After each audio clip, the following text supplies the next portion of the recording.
ঘুরতে যেতে আমরা সবাই ভালোবাসি, সেটা বাসে, প্লেনে হোক বা গাড়িতে। ট্রেন ভ্রমণের একটা আলাদাই মজা আছে। আচ্ছা ধরুন এমন এক ট্রেন যাতে চড়ে হয়তো আপনি যাত্রা শুরু করলেন, কিন্তু আপনার গন্তব্যস্থলে পৌঁছালেন না।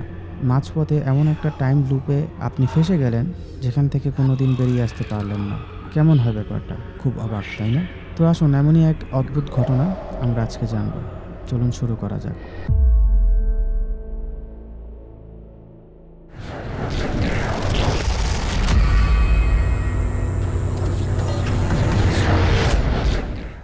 সময়টা ১৯১১ সালের ১৪ই জুন।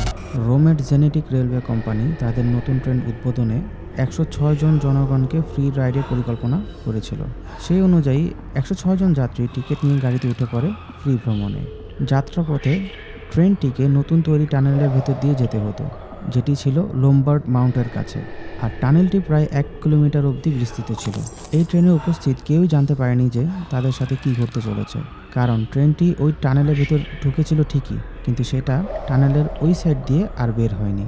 এই ঘটনা স্বাভাবিকভাবেই আগুনের মতো ছড়িয়ে পড়ে, সকলের মধ্যেই চাঞ্চল্যকর পরিবেশ সৃষ্টি করে। স্থানীয় পুলিশ আর রেলওয়ে অথরিটি ঘটনাস্থলে যায়, কারণ তাদের আশঙ্কা ছিল কোনো বড় দুর্ঘটনা হয়েছে হয়তো। কিন্তু তারা যখন ঘটনাস্থলে পৌঁছালো, তারা অবাক হয়ে যায়, কারণ সেখানে বিন্দুমাত্র কোনো দুর্ঘটনার চিহ্নও ছিল না। হতভম্ব পুলিশ আর রেলওয়ে অথরিটি ফিরে আসে।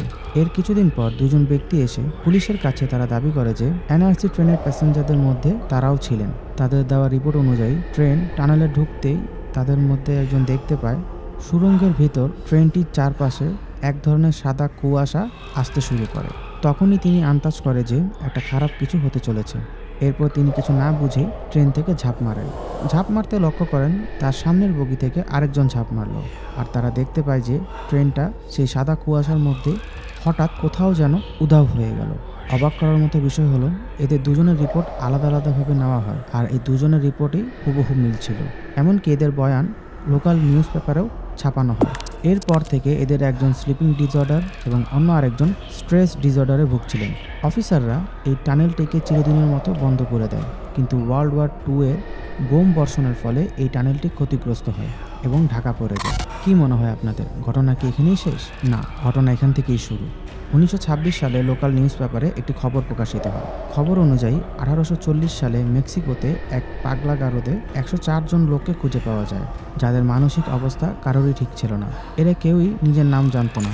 শুধুমাত্র একটা কথাই তাদের মধ্যে কমন ছিল, আর সেটা হলো তারা সকলেই জেনেটি ট্রেন করে রোম থেকে এখানে এসেছিল। তারপরের কোনো ঘটনাই তাদের আর মনে নেই।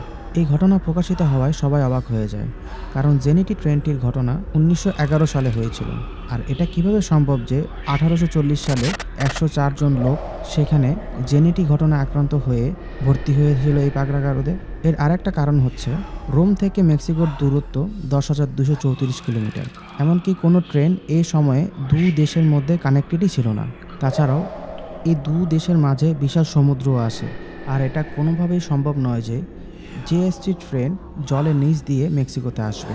এই ১০৪ জনের মধ্যে একজনের কাছে ১৯০৭ সালের একটি তামাকের বক্স পাওয়া যায়, যেটি এখনও মেক্সিকোর মিউজিয়ামে রাখা রয়েছে। অমীমাংসিত এই ঘটনা ভৌতিক ট্রেন নামে আখ্যা পায়, কিন্তু এই ট্রেনকে বিভিন্ন জায়গায় আলাদা আলাদা দেখার ঘটনা সকলের সামনে আসে। ১৯৫৫ সালের ২৯ অক্টোবর ইউক্রেনের একটি ছোট্ট গ্রাম জাবের লিচি পিত্রস্তি মোনাকো নামক এক ট্রেন সিগন্যালম্যান এই ট্রেনটিকে দেখেছেন বলে দাবি করেন। তার দেওয়া রিপোর্ট অনুযায়ী ৩ কামরা বিশিষ্ট PUR মডেলের একটি ট্রেন হঠাৎ তিনি দেখতে পান। প্রথমত তার কাছে দেওয়া সময়সূচি অনুযায়ী কোনো ট্রেন সে সময় আসার কথাই ছিল না।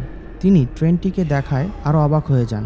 এই ট্রেনটি নিঃশব্দে যাচ্ছিল, দেখে মনে হচ্ছিল ট্রেনটি ট্র্যাকে না, ভেসে ভেসে যাচ্ছিল। তার দেওয়া ট্রেনের বর্ণনা হুবহু জেনেটিক ট্রেনের সাথে মিলে যাচ্ছিল।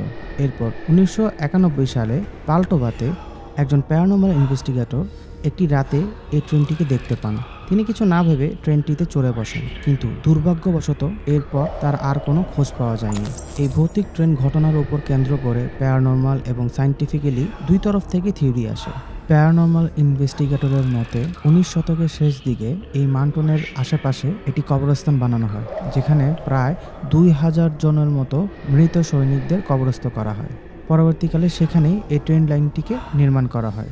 এই কারণে কিছু ভৌতিক কার্যকলাপ ট্রেনটির সাথে হয়েছে বলে তারা মনে করেন। কিন্তু অপরদিকে বিজ্ঞান বলে পৃথিবীর সকল railway track magnetic field wave দ্বারা একে অপরের সাথে কানেক্টেড থাকে। কোনো কারণে সেই টানেলের ভেতর ট্রেনটি প্রবেশ করলে আকস্মিক কোনো ভূমিকম্পে এই ম্যাগনেটিক ওয়েভ এবং পৃথিবীর ম্যাগনেটিক ফিল্ডের সাথে সংঘর্ষে একটি টাইম লুপ তৈরি হয়। তো কেমন লাগলো আজকের ভিডিও? আশা করছি সবার ভালো লেগেছে। ভালো লাগলে অবশ্যই লাইক কমেন্ট করে সাথে থাকবেন এবং অবশ্যই আমার চ্যানেলটিকে সাবস্ক্রাইব করবেন। তো আজকের মতো এখানেই, দেখা হচ্ছে পরের ভিডিওতে। ধন্যবাদ।